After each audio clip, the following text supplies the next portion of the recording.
And I thought it was interesting that I went to my daughter's yesterday. They wanted to host me for dinner.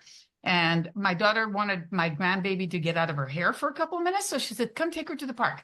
I said, no problem. Earlier on, I wasn't expecting it, but okay. So I said, do you know whose birthday it is today? And she's 2.5. And she's like, mine? And I was like, oh, no, it's grandma's birthday. No, my birthday.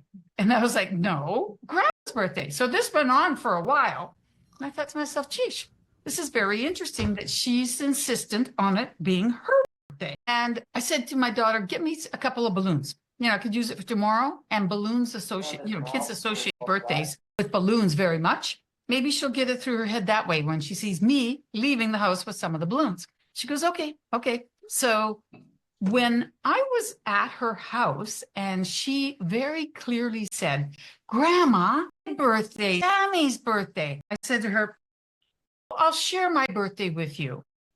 And Jackie goes, well, that's not fair. Why are you sharing it with her? And I said, you know what? The honest truth is neither one of you would have been born if I hadn't been born on this day. So in a big way, she is right. Like my daughter is, half of me. She wouldn't have been born at all. And of course, Sammy is a quarter.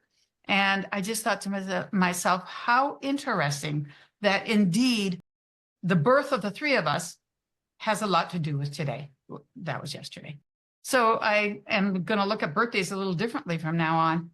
It's just interesting. I think that when you think about your own birthday, it might be kind of think of your mom in a different way, because we know she gave us birth, but it's just really interesting to see that,